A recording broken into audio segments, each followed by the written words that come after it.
Bonjour à toutes et tous. Nous allons débuter notre conférence.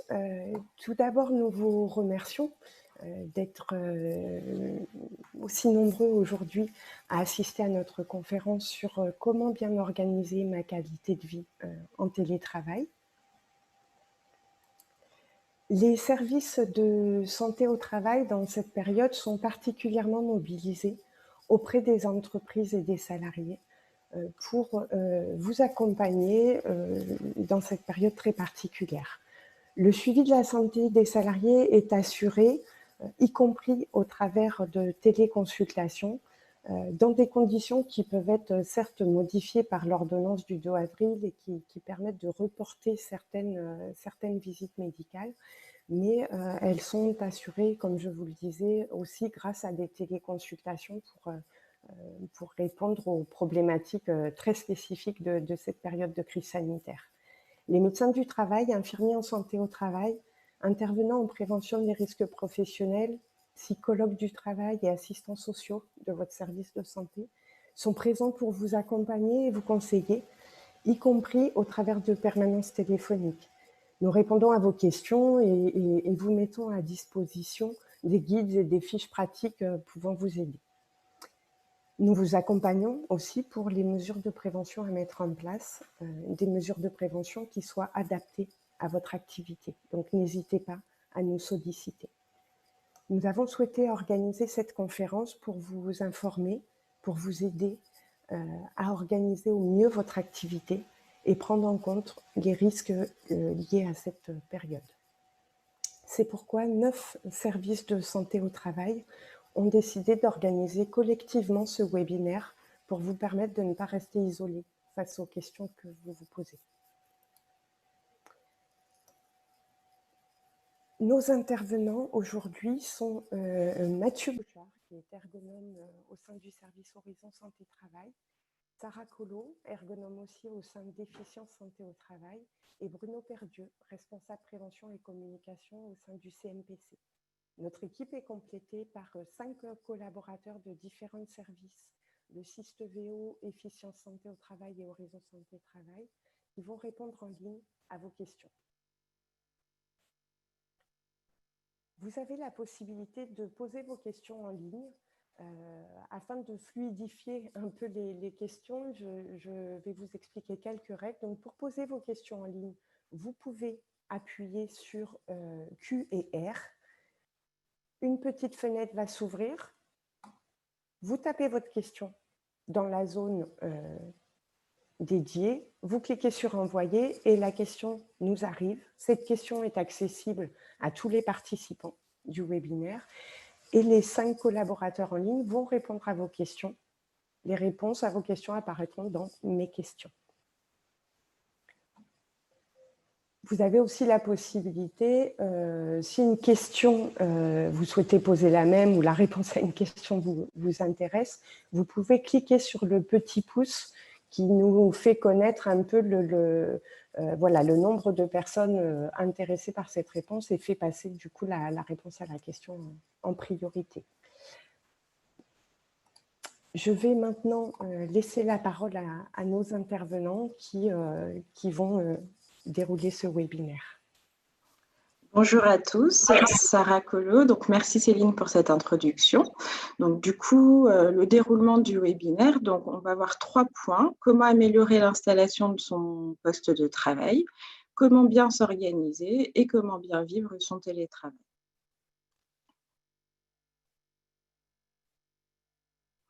Alors, comment bien m'installer? Ce qu'il faut avoir en tête, du coup, pour cette question, pour ce point, Céline, du coup, je te laisse passer la diapo suivante, c'est que le travail sur écran en lui-même ne nuit pas à la santé. Ce n'est pas le travail sur écran qui va poser problème, mais c'est plutôt la gestion de l'environnement. En fait, il faut que l'environnement soit adapté pour qu'il ne puisse pas engendrer de difficultés. Donc, plusieurs points de vigilance à avoir. Au niveau de l'environnement physique, il faudra faire attention au bruit. à la lumière et à la température des locaux dans lesquels on est installé. Quelles tâches on a à réaliser? Est-ce qu'on est toujours dans l'urgence? Est-ce qu'on a toujours des aléas à gérer? Et puis des facteurs un peu plus individuels, c'est-à-dire est-ce que je suis plutôt une personne de grande taille, de petite taille? Est-ce que le poste de travail est adapté à ma situation personnelle? Donc si vous avez le choix, il faut préférer un espace isolé, aéré, avec de la lumière naturelle. Si vous pouvez vous installer sur un plan de travail ou sur une table d'au minimum 120 centimètres de largeur et 80 centimètres de profondeur, c'est mieux. Et si ce poste de travail peut être parallèle à la fenêtre, c'est bien aussi en fonction de votre exposition.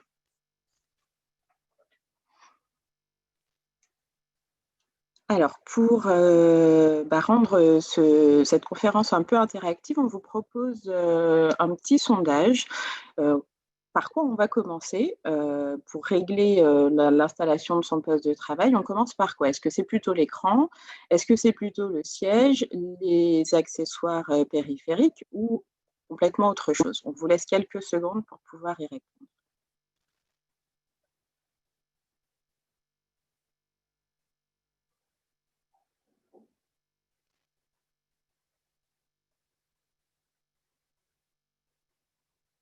Alors du coup, il y a une nette préférence, pour le siège. Donc on vous remercie, d'avoir répondu à ce petit sondage. Effectivement, on va commencer par le siège de travail, vous avez raison. Donc l'idée, ici, quand on parle du siège, on parle beaucoup de siège quand on est au bureau. Après, quand on est à la maison, du coup, il va falloir s'adapter et on va plus parler d'assises parce qu'on va souvent utiliser une chaise, voire un tabouret. Donc on va plus parler d'assises et l'idée, c'est de pouvoir adapter du coup, cette assise. Donc quand on parle de réglage, on pense plus adaptation et ça, on va le voir un petit peu, plus en détail par la suite. Merci d'avoir répondu, à cette question en tous les cas. Alors, ce qu'il faut avoir en tête, c'est, la posture, dite de moindre inconfort. Cette posture, en fait, c'est, avoir les épaules détendues, avec les avant-bras au repos sur le plan de travail. Si vous avez des accoudoirs, très bien, mais du coup, il faudrait qu'ils soient dans le prolongement du plan de travail pour être, complètement efficace. Ensuite, il faut avoir le dos en contact avec le dossier, de votre assise et puis, une fois qu'on a fait ces réglages-là, on voit finalement si on touche, si nos pieds touchent ou pas le sol, de manière confortable ou pas. Si c'est pas le cas, on va, ajouter un repose-pied, qu'on peut se «bricoler» entre guillemets. Ça peut être un carton, ça peut être un marchepied, ça peut être des livres empilés. Bref, on va, essayer d'avoir les pieds bien à plat en tous les cas, sur, une surface, de manière à ne pas avoir d'engourdissement au niveau des jambes et que la circulation sanguine puisse se faire, normalement. Donc voilà, ça c'est vraiment, la règle des 90, donc au niveau des bras et des jambes et des hanches aussi. C'est vraiment ce qu'il faut retenir pour être bien installé, sur votre assise et à votre poste de travail. Alors, quelques astuces pour aller plus loin avec votre matériel, c'est que si vous n'avez pas d'accoudoir, du coup, vous pouvez, reposer la moitié à peu près des avant-bras directement sur le plan de travail. Donc ça va nécessiter de s'avancer au plus près de votre plan de travail et peut-être du coup de devoir caler, des coussins, derrière votre, dos, au niveau du dossier de votre assise, de manière à combler finalement une profondeur qui peut être, trop importante. Ensuite, il va y avoir une, association, enfin, il va falloir trouver la bonne association entre votre, chaise, votre assise et votre table ou votre plan de travail pour avoir les bras relâchés. Si votre plan de travail a tendance à être un peu haut, du coup, il va falloir, ajouter des coussins sur votre assise de manière à vous aussi vous rehausser pour avoir, les bras, à bonne hauteur et bien relâchés. Le coussin au niveau des lombaires, on en a parlé. Le fait de se bricoler un petit repose-pied, ça peut être bien. Alors soit parce qu'on ne touche pas les pieds au sol, mais ça peut aussi être parce que, on a envie de pouvoir changer de posture et d'alterner, les pieds à plat au sol, les pieds sur un repose-pied. Donc possible aussi de le faire plus pour du confort. Et puis pourquoi pas s'installer sur un plan de travail beaucoup plus haut ou un meuble haut, de manière à travailler ponctuellement debout. Donc ça, c'est possible aussi et ça vous permettra d'alterner, les postures. On le verra, dans la présentation, quel que soit, enfin, si vous arrivez à bien vous installer, à bien aménager votre poste de travail assis, si vous y restez pendant 8 heures, de toute façon, ce ne sera pas, bon pour vous. Il faut de toute façon bouger et alterner les postures, donc ça peut être bien aussi de se mettre debout de temps en temps. Je laisse maintenant la parole, à Mathieu qui va vous parler, de l'ordinateur portable et d'autres matériels.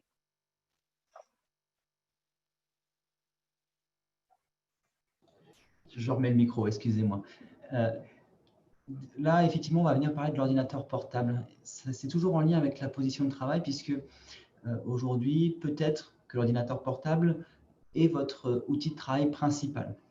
Alors, on a posé une question. Ce n'est pas un sondage que vous n'avez pas à y répondre, vous aurez une autre question un peu plus tard. Mais c'est vrai que la question qu'on peut se poser, c'est est-il possible de travailler avec une bonne position face à son écran en utilisant un ordinateur portable? Alors, la réponse est déjà plus ou moins affichée et plutôt plus ou moins également schématisée avec le petit schéma que vous avez sur votre droite. Effectivement, nous, ce que l'on dit, en tout cas ce que l'on recommande, c'est qu'un ordinateur portable ne devrait pas être utilisé plus de 2 heures en continu sans accessoires. Après, il existe des supports, effectivement, des supports écran, des rehausseurs d'écran qui permettent éventuellement d'ajuster certains éléments du poste, on les verra après. Mais effectivement, sans accessoires, il est préférable de ne pas travailler plus de 2 heures sur un écran portable. Pourquoi? Parce que finalement, l'ordinateur portable nécessite un compromis.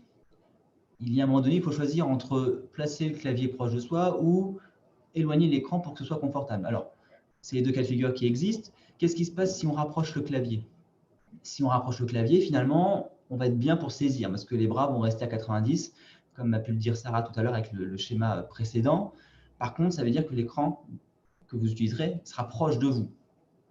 Alors, ça va nécessiter des ajustements puisque vous allez devoir baisser votre tête éventuellement, donc ça va générer des contraintes cervicales et également un effort visuel plus important puisque la distance œil-écran va être plus courte, donc il va falloir faire un effort d'accommodation plus important. Ça, c'est la première solution qu'on rencontre souvent, c'est qu'on rapproche le clavier. La deuxième possibilité, c'est finalement, non, moi je trouve que l'écran est trop près, donc je vais éloigner mon écran, comme ça je vais être plus à l'aise pour lire sur mon écran d'ordinateur portable. Et là, dans ce cas-là, finalement, ce qui va se passer, c'est que mon clavier va se retrouver en dehors des zones de confort. Il va se retrouver très loin. Qu'est-ce qui va se passer alors? C'est que je vais soit tendre mes bras, donc je vais créer tension au niveau des trapèzes et des deltoïdes, ou alors je vais réaliser une flexion du dos. Et dans ces cas-là, on va augmenter les pressions intradiscales au niveau des lombaires. Les pressions intradiscales, c'est finalement ce qui crée une usure des disques, ce qui peut aboutir éventuellement à des lombalgies, etc. Donc ça, il faut vraiment faire très attention. Et c'est vrai que de manière générale, l'ordinateur portable n'est pas recommandé plus de 2 heures sans accessoires. Sinon, globalement, c'est ce que schématise très bien la petite image à côté, c'est qu'on fait souvent le dos rond. Et pour le dos, c'est rarement très bon.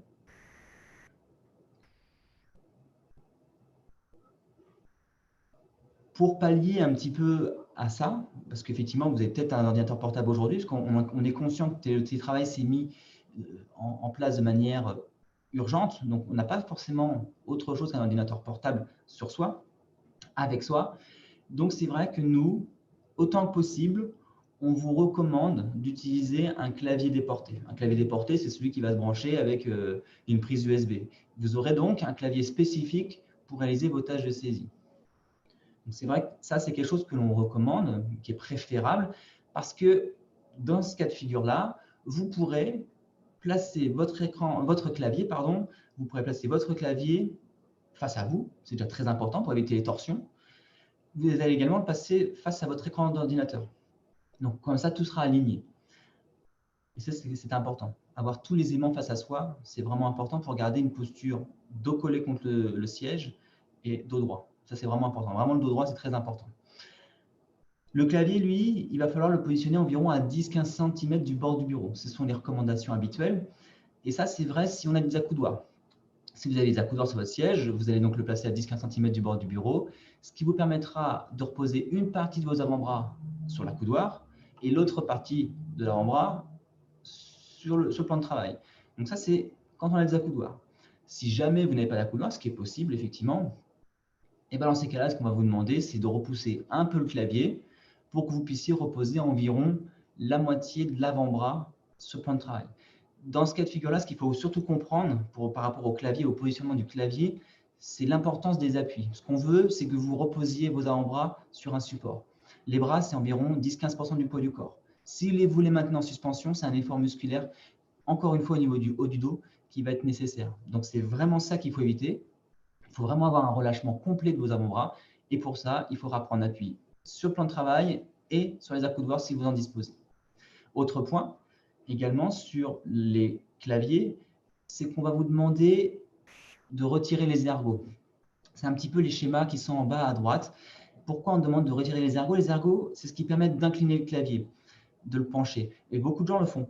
Et pour autant, c'est quelque chose qu'on déconseille. Pourquoi? Parce que effectivement, son objectif, c'est d'incliner le clavier, mais le risque, c'est de créer des cassures au niveau du poignet. C'est très bien schématisé sur les petites images. Et donc, c'est vrai que ces cassures au niveau des poignets sont à éviter puisque ça peut créer des compressions au niveau du poignet, le canal carpien notamment. Et éventuellement, ce mouvement d'extension-là peut induire également des contraintes au niveau du coude. Donc, on va vraiment éviter ces ergots. On va plutôt passer à plat. Alors après, pourquoi il y a des ergots sur un clavier? On peut se poser la question. C'est historique. C'est qu'avant, il y avait des machines à écrire. Les machines à écrire étaient en étage. Et quand on a amené un clavier, au départ, il était plat. Mais les personnes qui avaient l'habitude de saisir sur machine à écrire étaient un peu perdues. Et donc, pour reproduire un petit peu le principe de la machine à écrire, on a rajouté des ergots. Physiologiquement, anatomiquement, ce n'est pas génial pour vos poignets. Donc, vraiment, gardez les bras, enfin, en tout cas les poignets le long de votre avant-bras, comme le montrent un petit peu les bonnes postures indiquées en vert. Pareil, évitez tout ce qui est déviation lorsque vous saisissez au niveau de vos poignets. Clavier à plat, à noter, et 10-15 cm du bord du bureau si vous avez des accoudoirs pour résumer un petit peu cette diapo. Ensuite, il y a la souris. La souris, elle, finalement, elle est plutôt simple à positionner une fois qu'on a bien placé son clavier, puisque la souris, elle, se positionne systématiquement dans le prolongement du bras et à côté du clavier. Ça veut dire que finalement, vous n'avez pas à avoir une souris trop loin de vous qui générera une extension du bras ou trop sur le côté qui va induire une rotation de votre épaule. C'est vraiment dans le prolongement de votre bras et donc toujours dans les zones d'atteinte, c'est-à-dire à côté du clavier, 10-15 cm du bord du bureau si vous avez des accoudoirs. Après, ce que l'on recommande aussi, c'est d'éviter la sursollicitation de la souris. C'est pour ça qu'il existe plein de raccourcis clavier. Vous pouvez en trouver plein sur Internet. Il y a plein de petits raccourcis, comment je fais copier-coller, mais comment je sélectionne une zone de texte pour la copier-coller aussi. Enfin, il y a plein de choses à faire. Comment j'enregistre un document, comment j'imprime un document. Essayez d'utiliser, d'alterner en tout cas, et d'utiliser assez souvent les raccourcis clavier. Dernier point sur cette diapositive également, c'est l'utilisation de la souris avec souplesse. C'est vrai qu'il est important d'avoir une souris où on est détendu quand on l'utilise. Et finalement, pour que ça se passe le mieux possible, eh bien, il faut avoir une souris qui est adaptée à la taille de sa main. Et c'est encore une fois ce que schématise très bien les bonnes pratiques en vert sur les schémas de droite, c'est-à-dire qu'il faut que la souris épouse la forme de votre main. Si la souris est trop grosse, vous allez avoir un moment d'extension. Si la souris est trop petite, vous allez être crispé. C'est d'ailleurs souvent le cas des souris d'ordinateurs portables, elles sont souvent petites. Elles sont souvent petites et c'est ce qui peut créer de la tension au niveau des doigts parce que je vais me crisper dessus, je vais rapprocher mes doigts pour pouvoir cliquer, alors que normalement, les clics, ils arrivent naturellement au bout des doigts et ce sera la meilleure façon d'utiliser la souris avec souplesse.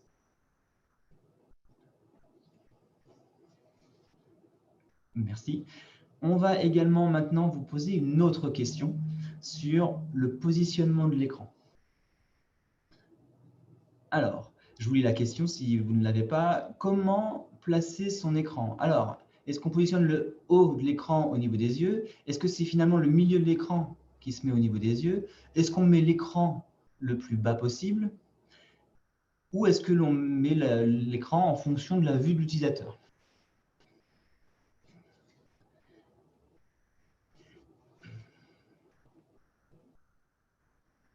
Alors, je laisse un petit peu parce que c'est assez serré entre deux réponses, même s'il y en a une qui prend un peu plus l'avantage.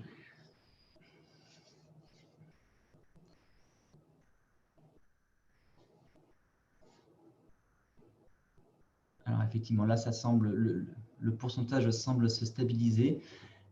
Alors, la réponse qui a été donnée majoritairement, c'est de placer le milieu de l'écran au niveau des yeux.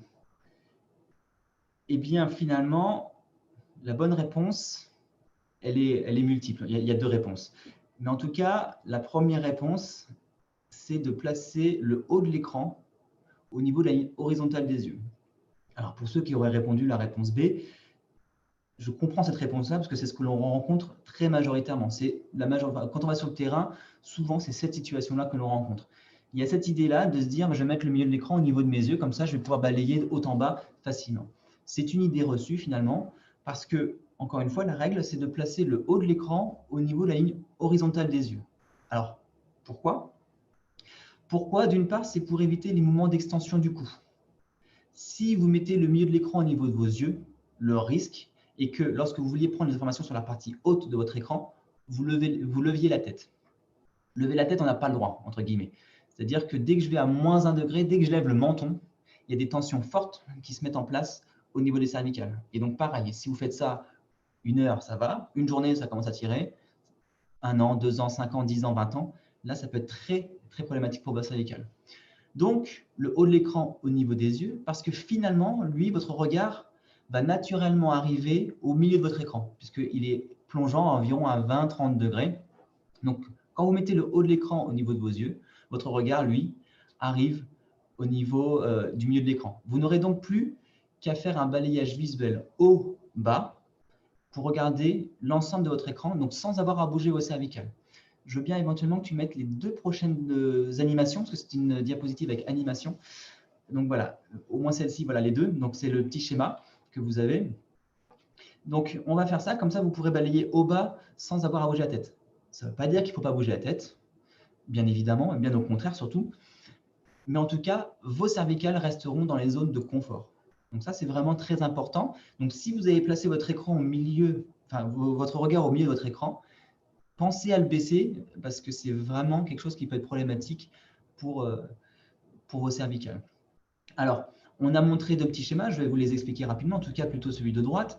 Quand on est au bureau, souvent, on a la possibilité de régler l'écran en hauteur. Alors, soit on a un pied réglable, soit on a un bras articulé. Parfois, sinon, on n'a pas tout ça et on sait qu'on met une ramette de papier et ça fonctionne bien. C'est un bricolage, mais ça fonctionne en tout cas. Et quand on est avec son ordinateur portable, par exemple, soit vous avez la possibilité de mettre une station d'accueil, un rehausseur d'écran, ou alors, pareil, essayez de trouver des petites solutions pour que votre écran, lui, soit à peu près au niveau de vos yeux. C'est vraiment ça qui est important. Donc, en tout cas, le haut de l'écran, c'est comme c'est schématisé ici. Après, je vais moduler un peu la réponse, puisqu'il y a une deuxième réponse qui est possible. C'est la réponse D. Alors, je ne sais pas si vous avez pu répondre à plusieurs réponses. À un moment, il y avait cette possibilité-là de cliquer sur 2 réponses. Effectivement, la règle habituelle, s'il n'y a pas de problème de vue particulier, c'est la réponse A, au niveau des yeux. Donc, c'est le haut de l'écran qui est au niveau des yeux. Par contre, on va devoir aussi adapter cette hauteur en fonction de la vue de l'utilisateur. Quand on porte des verres progressifs, le verre est souvent constitué de 3 verres, de trois types de verres. Une vision de loin, donc sur la partie haute, une vision intermédiaire pour l'air sur écran, donc c'est la partie médiane du verre, et ensuite la zone de lecture qui est sur la partie basse. Ça veut donc dire que si vous placez l'écran au niveau de vos yeux, le haut de l'écran au niveau de vos yeux, vous risquez aussi d'avoir un mouvement d'extension du cou. C'est ce que montre le petit schéma qui va venir s'afficher juste maintenant. C'est-à-dire qu'il va vraiment falloir abaisser légèrement votre écran. Sinon, c'est ce qui se passe, comme le montre le schéma ici, c'est que si vous mettez l'écran un peu trop haut, vous allez avoir des mouvements d'extension du cou. Et parfois, il ne faut pas hésiter à le mettre très bas, cet écran. Il faudra parfois le poser quasiment jusque sur le plan de travail. Je n'ai pas la bonne solution, je n'ai pas la bonne hauteur à vous donner, parce que ça dépend vraiment de la nature de vos verres et de la correction de comment ont été fabriqués vos verres. Sachez également, et ça c'est pour une information, qu'il existe, donc ça c'est pour les verres progressifs, mais qu'il existe aussi des verres qui permettent de lire sur écran et qui sont adaptés pour ça, c'est des lunettes dites intermédiaires ou des verres dégressifs. Il y a différents noms qui existent, ce sont des verres de lecture souvent que l'on a. Et dans ces cas-là, par contre, vous n'avez pas à ajuster la hauteur de l'écran, il faut le laisser au niveau des yeux. Ces lunettes avec des variables dégressives, par contre, ne permettent pas de voir au loin. C'est vraiment fait pour lire à une courte distance, écran ou éventuellement le papier. Voilà un petit peu les deux éléments qu'il y avait sur la hauteur de l'écran. Donc, pensez bien à les abaisser si vraiment ils sont trop hauts. Ensuite, c'est peut-être également votre situation. Peut-être que vous travaillez aujourd'hui en double écran. Alors, le double écran, il y a deux configurations qui sont possibles. La première, effectivement, c'est celle qui vient d'être affichée, c'est de mettre les deux écrans côte à côte. Alors, attention au côte à côte quand même, parce que si vous avez des grands écrans, c'est bien de les mettre éventuellement en aile de papillon, c'est-à-dire les incliner un petit peu vers vous. Comme ça permettra de faire un balayage visuel un peu moins contraignant pour vos cervicales. Donc, cette situation-là va se mettre en place. Vous allez faire cet aménagement si vous avez deux écrans qui sont utilisés de manière assez récurrente, régulière. Si vous avez beaucoup de passages d'un écran à un autre, vous allez partir sur cette configuration-là. C'est-à-dire que finalement, les deux écrans sont utilisés de manière à peu près équivalente. L'autre possibilité, par contre, c'est d'avoir un écran majoritairement utilisé. Et donc, c'est l'autre schéma qui est maintenant affiché.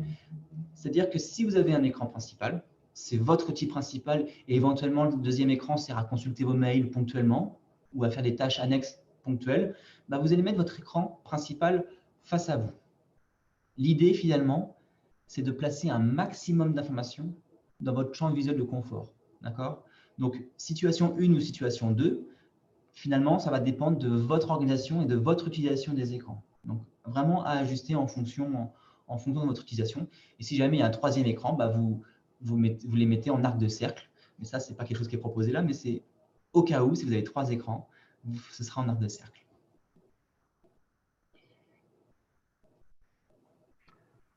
Bonjour à toutes, bonjour à tous. Donc, je prends le relais donc, de Mathieu. Voilà, moi maintenant, après avoir dû bien s'installer, on va voir bien s'organiser. Alors, tout d'abord, on va replacer un petit peu ce télétravail dans le contexte de crise que nous avons connu et que nous connaissons encore. Donc, depuis le 17 mars, nous avons été mis en télétravail et ceci de façon très soudaine. Donc, les enquêtes sur le télétravail disaient que les gens qui en faisaient jusqu'à présent, c'était 2 à 3 jours par mois. Or, nous avons été mis en télétravail 5 jours sur 5. Donc, c'était un temps plein. C'est quelque chose que nous n'avions pas prévu. Et nous nous sommes retrouvés donc avec ce télétravail imposé. Et pour beaucoup d'entre nous, nous n'étions pas habitués, surtout à rester à notre domicile toute la journée, dans toute la première partie de confinement. Or, donc, pourquoi nous précisons ce contexte? C'est aussi parce que le télétravail se poursuit depuis pour beaucoup d'entre nous. Et pour certains, même si la reprise a eu lieu depuis le 11 mai en présentiel, certaines entreprises vont le poursuivre jusqu'à septembre au moins pour l'instant. Donc, nous avons été en télétravail, le contexte du jour au lendemain, chez nous. Nous n'avions pas accès à d'autres espaces de travail. Ceux qui avaient par exemple l'habitude d'aller dans des espaces de coworking ne l'ont pas eu. Et ce télétravail, il s'est donc fait pour chacun selon donc son environnement. Pour certains, isolement total dans de tout petits appartements, petits studios, d'autres familiales. Donc, il a fallu gérer plusieurs choses en même temps. Il n'y avait plus de départ de son domicile et de retour. Et il a fallu tant bien que mal s'installer. Donc, c'est pour ça qu'on vous a fait une première partie ergonomique et qui va se poursuivre. Donc, il faut bien garder en mémoire tout ce qui vous a été dit par Mathieu et Sarah sur l'installation que nous avons dû faire chez nous avec nos propres moyens. Ensuite, donc, c'est intervenu, rappelons-le aussi, dans un contexte d'organisation du travail qui déjà donc, était en pleine évolution, avec des échanges professionnels intenses, des demandes de disponibilité dans certains secteurs d'activité de la part donc, des managers, mais aussi des collègues. et se posait déjà la question sur la frontière vie professionnelle, vie privée, avec, comme on en entendait parler à ce moment-là, donc le droit à la déconnexion. Donc, il y a eu des impacts sur toutes les personnes actives. Nous avons eu, donc, je rappelle, plusieurs rôles pour certains à endosser sur une seule journée de travail. Hein. Rappelons que les enfants qui étaient au domicile, donc, les parents sont devenus enseignants pour certains ou ont dû garder leurs enfants tout en travaillant. Et d'autres ont été soignants selon donc les situations, par exemple aidants pour des personnes en difficulté ou personnes âgées. À ce moment-là, donc, ce qui est apparu soudainement, c'est la disparition des frontières physiques entre la vie professionnelle et la vie privée. Il n'y avait donc plus de distanciation dans ce domaine professionnel. Il y a eu un cloisonnement qui s'est produit aussi du fait que pour beaucoup d'entre nous, nous n'avions plus de ressources extérieures. Il est remonté de pas mal d'enquêtes que beaucoup de salariés n'avaient pas de contact avec leur manager et avec leurs collègues. Et ça s'est perduré pendant un certain temps. Alors, voilà pourquoi, donc la diapo suivante, nous allons parler d'organiser la journée et l'importance d'organiser la journée. En fait, il faut avoir des rituels, et je pense que c'est ce qu'il faut retenir pour éviter tous les problèmes psychologiques. Voilà, c'est pour ça qu'on vous parle de l'organisation de sa journée, qui va être une organisation à la fois de se préparer soi-même comme pour aller au travail, c'est-à-dire essayer d'avoir un rythme qui s'apparente à celui qu'on a quand on allait prendre les transports, se lever, préparer sa journée de travail comme à l'habitude, s'habiller. Alors, tout ça peut paraître très anodin comme c'est marqué, mais en effet, avoir respecté une hygiène vestimentaire et alimentaire, Mathieu y reviendra plus tard, mais tout ça va aider à se conditionner. Et c'est là que c'est important, parce que nous n'avons plus de repères en étant chez soi et en n'ayant pas à nous déplacer. Pour certaines personnes, un manque d'objectifs, d'ailleurs, va peut-être les pousser à dormir plus longtemps et aussi à avoir de l'ennui, à ne pas savoir, pas d'objectif. Donc, il faut absolument mettre en place ces routines et délimiter sa journée de travail au maximum. Pour cela, essayez de communiquer, si c'est possible, à vos collègues et à vos responsables les moments où vous êtes disponible en télétravail, les moments où vous avez vos coupures du déjeuner, voire pour ici, et la fin aussi de la période de travail de la journée. Donc, on peut, comme on le rappelle, vous savez, beaucoup d'outils maintenant le permettent, marquer si vous êtes présent, absent, occupé, voire en réunion. Donc, utilisez tous ces outils. Et en dehors de ces outils, il y a aussi tout simplement d'éteindre aussi, il faut savoir le faire, son ordinateur, voire son portable professionnel. Il faut donc anticiper cette charge de travail qui arrive et la planifier sur la semaine. Le mieux, c'est de faire la to-do list, tout simplement le matin. Vous écrivez tout ce que vous avez à faire, tout ce qui vous a été demandé au niveau des tâches de votre travail. Et comme ça, vous avez un planning que vous suivez.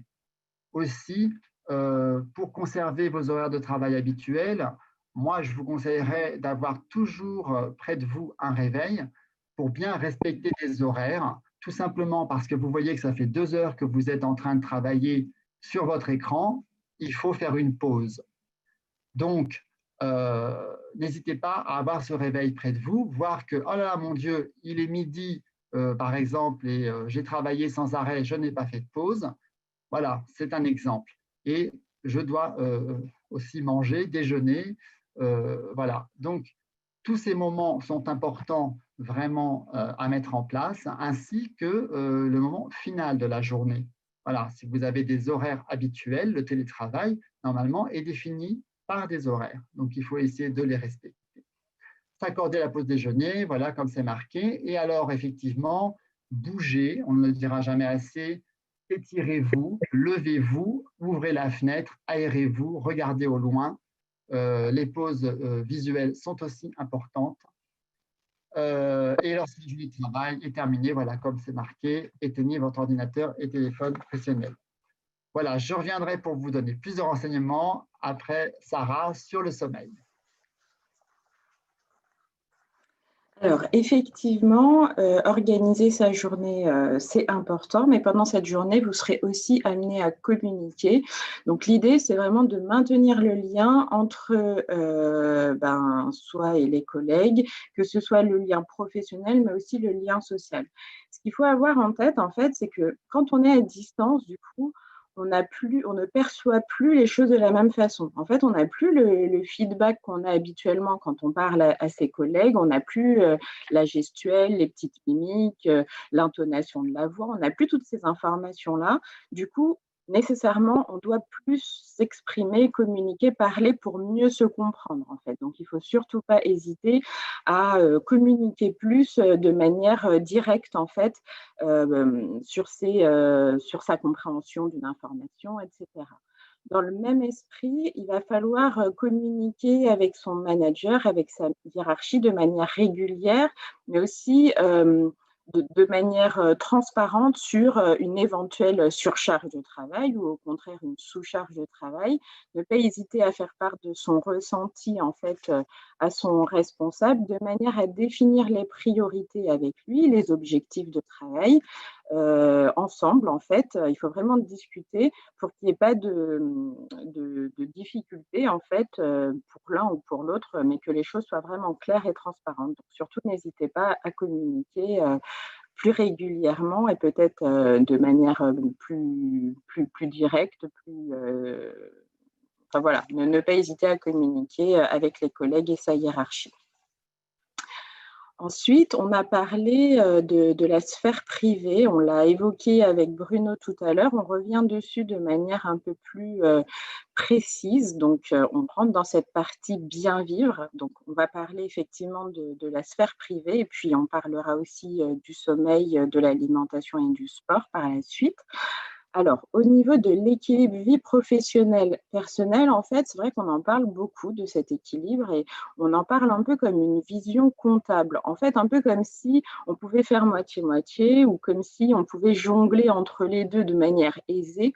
En réalité, il n'y a peut-être pas un seul équilibre à trouver. Peut-être que c'est plus un déséquilibre. Peut-être que c'est plus déséquilibre. Ce qui est sûr, c'est qu'il n'y a pas de recette miracle, c'est un cheminement personnel finalement, peut-être familial à trouver si on a nos proches avec nous, parce qu'il va falloir trouver des ajustements constants en fait. L'idée, c'est vraiment de faire avec la situation dans laquelle on se trouve, d'où le fait que ce soit un cheminement personnel et particulièrement intime finalement. Ensuite, les actifs, en ce moment, avec cette crise, font face à plusieurs challenges, en particulier ce premier point qui est le fait de prendre soin de soi. En fait, prendre soin de soi, c'est se poser les questions, mais finalement, enfin, prendre le temps en tout cas de se poser la question, mais est-ce que je vais bien d'un point de vue physique, d'un point de vue mental, d'un point de vue émotionnel, comment je me sens et ne pas forcément attendre d'être dans le rouge pour pouvoir recharger ses batteries. Donc peut-être qu'on peut imaginer qu'on liste ou qu'on a en tête en tous les cas des choses qui nous font particulièrement plaisir, qui nous font particulièrement du bien et qui nous permettent de nous ressourcer, une sorte de trousse de secours qu'on a à notre disposition. Ça peut être, si j'aime faire la cuisine, voilà, je prends le temps de cuisiner. Si j'aime lire, je lis. Si je veux sortir m'aérer, je vais m'aérer. Mais en tous les cas, prendre le temps de se poser cette question-là. Ensuite, on a parlé de l'organisation du travail avec Bruno. On va un tout petit peu plus loin avec la sphère privée, c'est-à-dire que organiser son travail, oui, mais aussi celui de son entourage, du coup.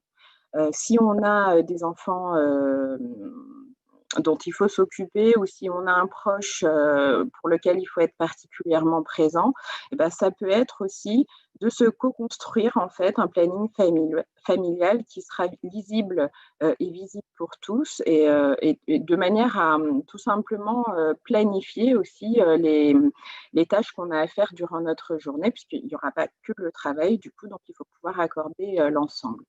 Vous pouvez aussi imaginer une matrice urgent important qui vous permettrait simplement de prioriser en fait ce que vous avez à faire. Donc, qu'est-ce que je peux déléguer? Donc, qu'est-ce que je peux ne pas faire finalement? Qu'est-ce que je dois absolument faire? Qu'est-ce que je peux planifier? Et qu'est-ce que je peux planifier dans le sens où, ben voilà, ça peut attendre et je peux le planifier plus tard, mais qu'est-ce que je peux aussi éliminer? Cette priorisation nous permettra aussi finalement de dire, ben oui, je considérais ça comme urgent et important, mais finalement, peut-être que ça ne l'est pas tant que ça, peut-être que je peux le planifier pour plus tard ou complètement l'éliminer.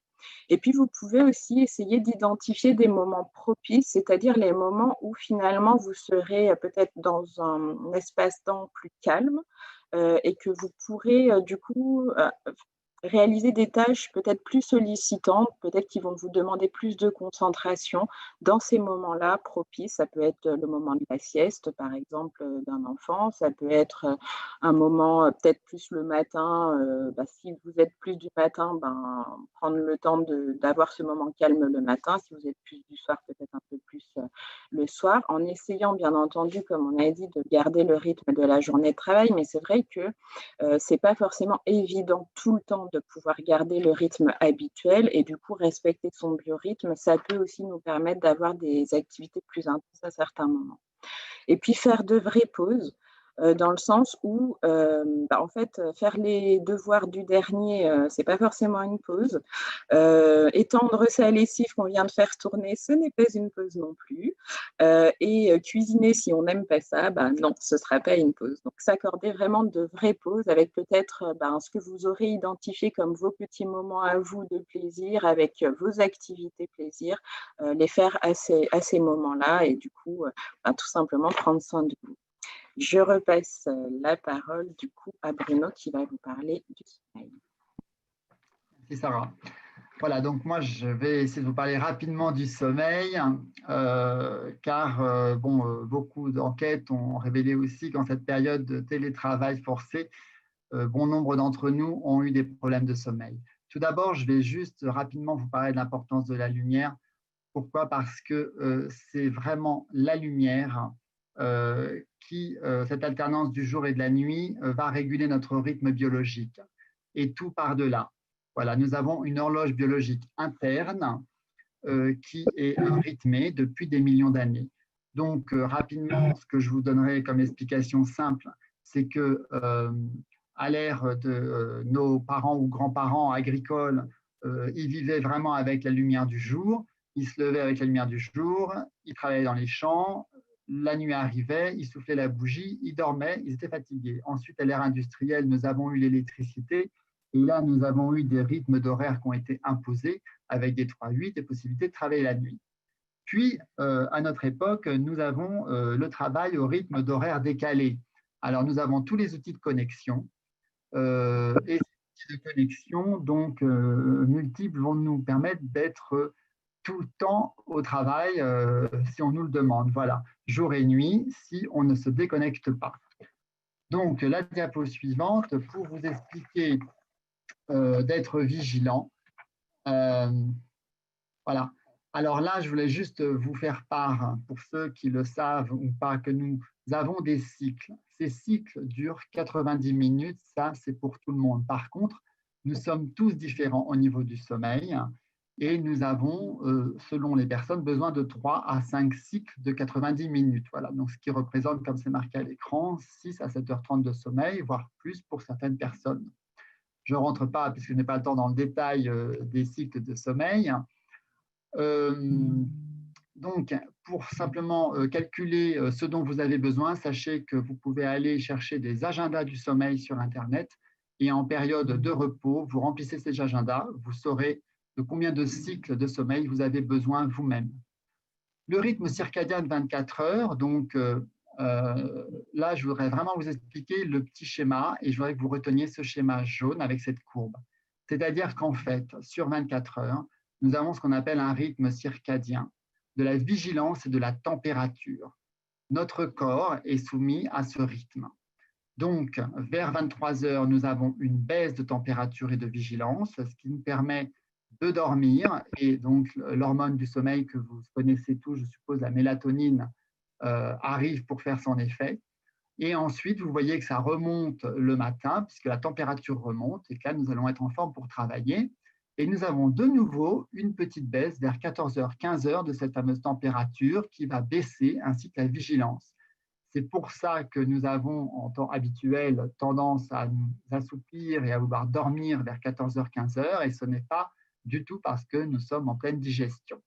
Donc, en cette période de travail à domicile, c'est pour ça qu'on revient dessus et qu'on vous l'a dit plusieurs fois, il vaut mieux avoir un emploi du temps structuré qui se rapproche des horaires et aussi travailler avec la lumière. Donc, mettez-vous près d'une source de lumière pour travailler. Baissez la lumière le soir.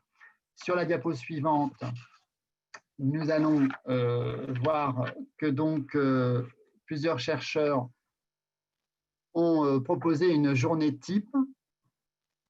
Si on peut changer de diapo, s'il te plaît, merci. Voilà, donc cette journée type qui avait été définie donc, par des chercheurs est en fait une journée type que je voulais juste vous montrer car elle était pour le travail au bureau, en présentiel. Donc, c'est simplement retenir sur cette diapo qu'on a deux périodes qui sont efficaces pour le travail.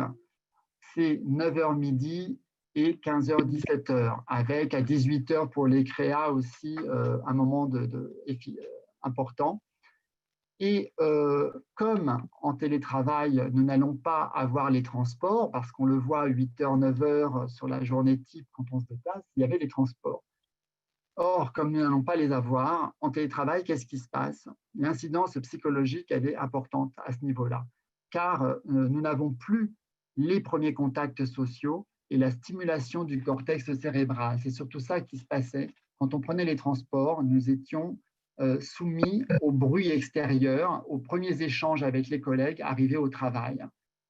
Or, comme nous ne l'avons plus, donc on peut passer déjà à la diapo suivante, plusieurs enquêtes ont montré, il a été observé donc, sur cette période des problématiques justement de sommeil. Pourquoi? Parce que certaines personnes ont pris l'habitude finalement de se lever plus tard, de ne pas mettre de réveil, d'avoir un petit déjeuner décalé, donc une alimentation décalée. Et par contre, pas tous, certains d'entre nous ont continué à se lever très tôt et se sont mis à travailler très tôt. Donc certaines personnes finalement ont eu des journées très importante, une charge de travail très importante. Et ce changement de transport donc, qui n'a pas eu lieu, comme je le disais, n'a donné plus non plus de contact avec le milieu professionnel. Donc voilà, c'est vrai que pour certaines personnes, il y a eu cet isolement, il n'y a plus de bruit ambiant, plus d'échanges avec les collègues, contrairement à d'autres qui ont été soumis à des bruits dont ils n'avaient pas l'habitude toute la journée. Les enfants, en les ayant en charge toute la journée, voire des voisins bruyants aussi. Donc, l'efficacité au travail, elle a été différente en fonction des situations de chacun. Et aussi, je parle de l'envie de grignotage, car effectivement, les placards à biscuits sont à portée de main puisque vous êtes chez vous. Alors, bon, voilà, c'est quelque chose qu'il faut effectivement éviter, et Mathieu vous reparlera de l'alimentation. Un décalage des prises de repas, et donc des repas micro-ondables très souvent. Voilà. Par contre, moi, je voudrais vous parler un petit peu juste de la sieste. Pour certains, en entreprise, vous aviez peut-être la possibilité de la faire. Pour d'autres, pas du tout. Or, si vous avez la possibilité de faire cette sieste chez vous, faites-la. Parce que, comme on l'a vu dans cette fameuse courbe jaune tout à l'heure, vers 14h, 15h, la baisse de la température et de la vigilance, c'est le bon moment pour faire une sieste, 20 à 30 minutes maximum. C'est la durée de la sieste recommandée. Et comme c'est écrit sur cette diapo, je vous l'ai dit, nous sommes effectivement génétiquement programmés pour avoir cette tendance à nous endormir vers 14h, 15h. Tous les bienfaits de la sieste ici sont listés. On sait qu'elle augmente la vigilance, l'efficacité. favorise la créativité, améliore la qualité du sommeil. Si elle n'est pas trop longue, sinon elle empiète sur le sommeil du soir, elle diminue le stress, elle soulage les maux de tête. Pour terminer, donc, je vais vous donner quelques conseils pour bien dormir sur la diapo suivante. Alors, vous le savez certainement, mais n'oublions pas que la température du corps, comme on l'a vu tout à l'heure, toujours par cette courbe, doit diminuer et il faut que ce soit propice pour l'endormissement. Une chambre entre 18 et 19 degrés, de préférence dans l'obscurité, l'importance de la lumière toujours. Pas de sport moins d'1 heure avant, un repas léger. Alors, l'INVS a fait une enquête et donc les personnes qui sont connectées le soir ont des difficultés d'endormissement, voire des troubles du sommeil. Et pas de stimulation non plus. Alors, j'ai marqué brossage de dents. Effectivement, il ne s'agit pas de ne pas se brosser les dents, mais préférez vous brosser les dents après dîner plutôt que juste avant de vous coucher, parce que vous allez restimuler de nouveau votre corps. Être dans le silence. Et l'Hôtel Dieu a fait une enquête en 2019, l'importance de l'oreiller. Donc ça, je ne vous donnerai pas quel type d'oreiller, il faut vous renseigner, mais effectivement, il a été prouvé que l'oreiller était important aussi pour bien dormir. Voilà, donc l'importance du sommeil, ce que j'avais à vous dire. Je repasse la parole à Mathieu. Merci. Alors, on va revenir sur l'alimentation. Alors, je ne suis pas le grand spécialiste de l'alimentation, pour le coup, mais sachez quand même qu'au sein de votre service de santé au travail, il y a des spécialistes. En tout cas, il y a des personnes qui sont bien plus à l'aise que moi, qui peuvent être notamment les infirmières de santé au travail. Donc, voilà, vous pourrez compléter toutes ces informations-là avec eux. Moi, je vais vous rappeler des concepts basiques, on va dire, sur l'alimentation. Déjà, ce qui paraît important, et ça revient un petit peu sur le rythme de journée que l'on doit mettre en place, c'est ce que tu as dit, Bruno, c'est de structurer sa journée en conservant un rythme normal des repas. Faites comme si vous alliez au travail, si vous êtes encore au télétravail en tout cas, faites comme si vous alliez au travail. Idéalement, prenez votre petit déjeuner, parce qu'on a vu que si on ne prenait pas le petit déjeuner, il pouvait y avoir une petite baisse de vigilance, une petite baisse de glycémie à 11 heures. Donc, c'est important de vraiment prendre ce petit déjeuner. Prenez vos repas du midi aux horaires habituels pour garder, comme si vous étiez au travail encore une fois, pour que vous puissiez vraiment garder ce rythme journalier habituel et pensez encore une fois à manger le soir. Donc vraiment bien structurer votre journée, petit déjeuner, déjeuner, dîner, restez comme à l'habitude. On a peut-être aussi plus le temps de se tourner vers le fait maison. Effectivement, les plats micro-ondables, c'est peut-être pas ce qu'il y a de meilleur. Donc peut-être qu'on peut prendre plus de temps et de se faire du fait maison qui sera peut-être certainement meilleur. Après, on demande aussi de cuisiner en optimisant ce qu'on a dans ses placards. Et pourquoi pas utiliser CRS, effectivement. On a un peu plus de temps, on peut utiliser un peu plus l'heure du midi pour faire ses propres repas, donc il faut vraiment profiter de ça. Également, essayez peut-être de profiter des bonnes habitudes que vous avez mises en place. Peut-être que c'était le moment de reprendre les légumes, les fruits, les légumineuses. Donc, restez sur cette bonne dynamique et privilégiez ces éléments nutritionnels-là qui seront bien meilleurs que la mayo, etc., le kebab à côté quand on mange très rapidement le midi. Pensez aussi à vous hydrater, ça c'est important. S'hydrater parce qu'aujourd'hui, on est peut-être dans une autre… On n'a pas forcément les mêmes rituels qui sont mis en place. On est chez soi, on n'a pas les mêmes habitudes, on n'a pas la pause de 10 heures avec son collègue, donc parfois on reste complètement immergé dans son travail et on oublie de s'hydrater, on oublie de boire. Donc bien s'hydrater, ça c'est vraiment également quelque chose d'essentiel. Le point 6, déguster son repas, oui, prenez le temps en fait. Ne mangez pas en 10 minutes, ou en tout cas évitez, ce n'est pas forcément ce qu'il y a de très bien pour la digestion et notamment le point suivant sur la satiété. Prenez le temps de manger. Si vous faut une demi-heure pour manger, prenez votre demi-heure pour manger. Après, effectivement, manger lentement, ça permet aussi d'identifier la satiété. C'est compliqué. C'est compliqué de savoir quand est-ce qu'on n'a plus faim. Quand on mange très rapidement, on n'aura pas ce sentiment de satiété. Par contre, prendre le temps, mâcher, etc., à un moment donné, votre organisme vous dira « c'est bon, j'ai fini de manger ». Et c'est là qu'il faut s'arrêter parce que finalement, il faut manger à sa juste faim. C'est comme ça que ça va fonctionner, manger à sa juste faim. Et pour ça, ça passe sur le point d'avant, c'est-à-dire de bien déguster et bien prendre son temps pour manger. Pourquoi pas également un petit point si vous avez des petites dérives, effectivement les grignotages, etc. Est-ce que ce ne serait pas l'occasion de dire, bah, tiens, attends, je commence éventuellement à prendre du poids, peut-être pas, mais peut-être noter ce que l'on consomme, que ce soit du solide ou du liquide, le coca qu'on ne faisait pas habituellement, etc. De bien noter ce que l'on consomme, que ce soit dans les moments habituels, petit déjeuner, dîner, mais également en dehors des repas. Et c'est ça qui vous permettra éventuellement de restructurer votre journée, de bien vous rééquilibrer au niveau de l'alimentation. Ensuite, le point 9, le dernier point sur l'alimentation, c'est de bouger. Et c'est pour ça qu'on vous recommande, après le travail, d'aller vous balader, d'aller faire quelque chose en tout cas.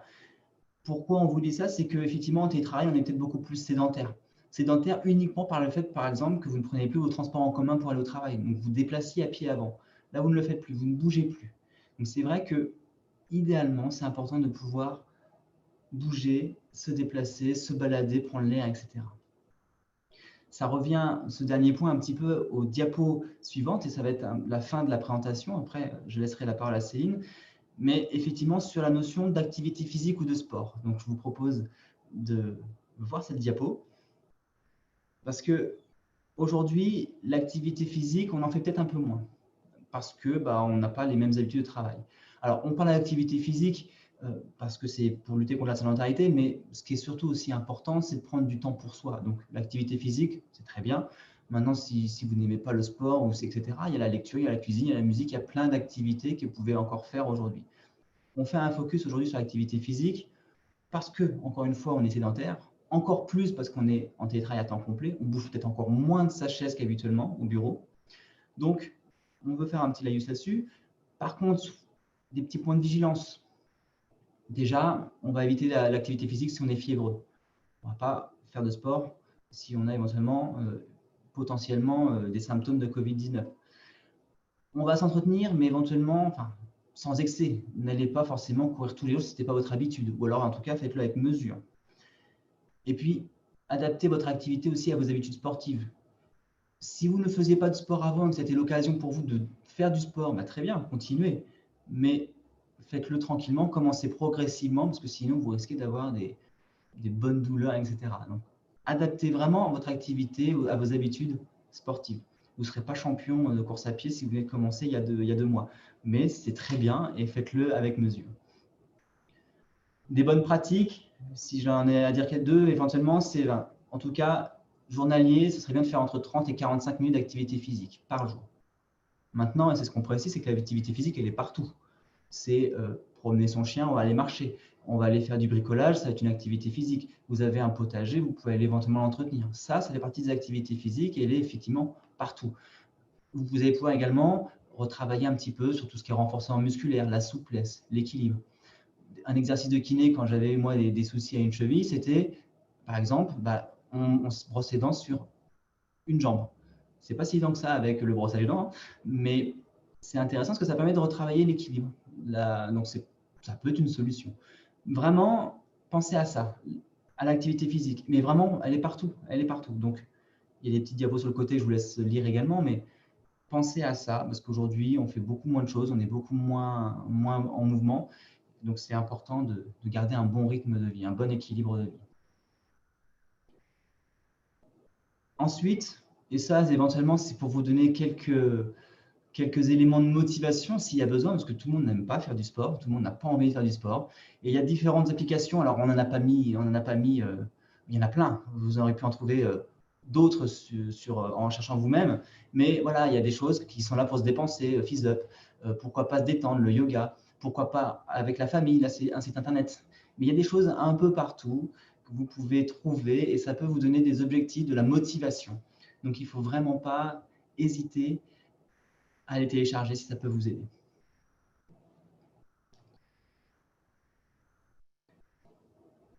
Petit retour sur les points essentiels et je laisserai la parole à Céline.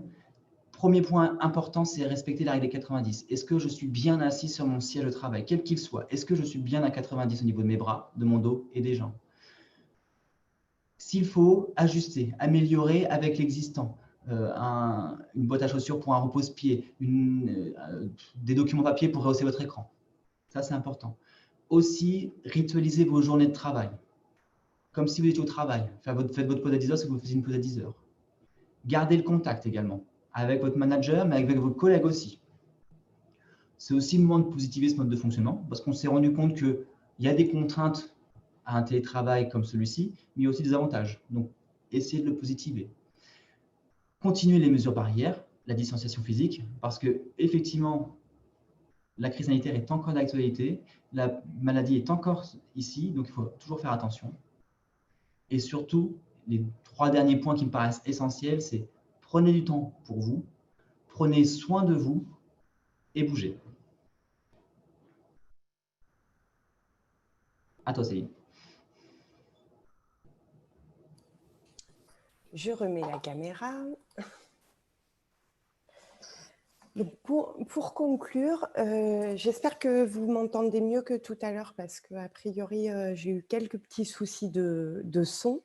Donc pour conclure, juste vous rappeler que vos services de santé au travail sont à votre disposition pour vous accompagner en tant que salarié, en tant qu'entreprise, pour vous conseiller, pour aider à évaluer les risques professionnels sur la question du télétravail, de l'ergonomie ou des équilibres aussi avec les questions d'hygiène et de santé, y compris dans le cadre de la sphère un peu plus privée.